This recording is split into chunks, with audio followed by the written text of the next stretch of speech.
दिवसानंतर आपण हा असा प्रकारचा फॅमिली टूर थोडं गावाच्या बाहेर काढलेला आहे.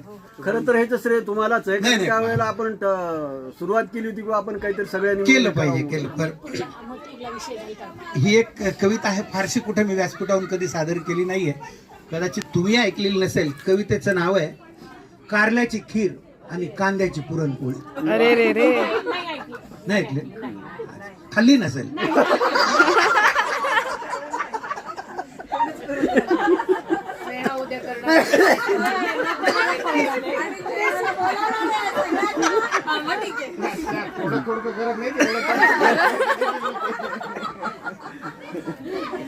एक कुठल्याही विषयावर जे वाटेल ते मी आपलं लिहित जातो आणि तुमच्यासारख्याला ते टाकत जातो.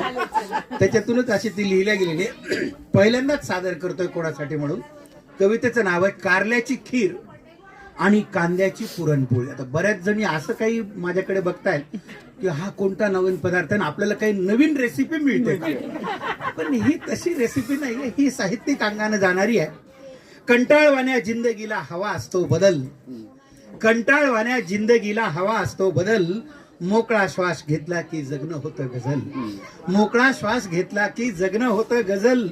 संसारात येत असतो कटकटींचा पूर, संसारात येत असतो कटकटींचा पूर, फ्रेश होण्यासाठी वेड्या काढावी लागते टूर, फ्रेश होण्यासाठी वेड्या काढावी लागते टूर.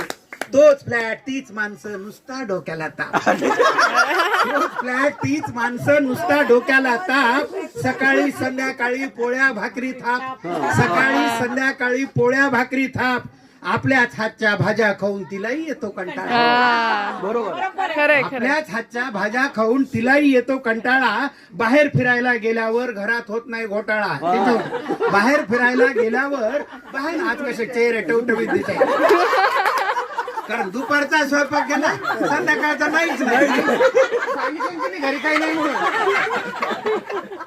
आपल्याच हातच्या भाज्या खाऊन तिलाही येतो कंटाळा, बाहेर फिरायला गेल्यावर घरात होत नाही घोटाळा. प्रपंच सुरळीत होण्यासाठी काही पथ्य पाळली पाहिजे, प्रपंच सुरळीत होण्यासाठी काही पथ्य पाळली पाहिजे.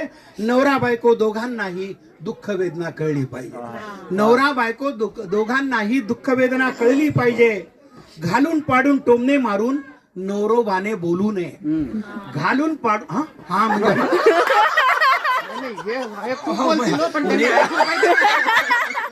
म्हणजे नेहानी इतका मोठा हाचा सुस्कारा फोडला, नितीनने त्या सुस्काराची दखल घ्यावी. घालून पाडून टोमणे मारून नवरोबाने बोलू नये, 12 महिने 18 काळ दुसऱ्याच्या तालावर डोलू नये, 12 महिने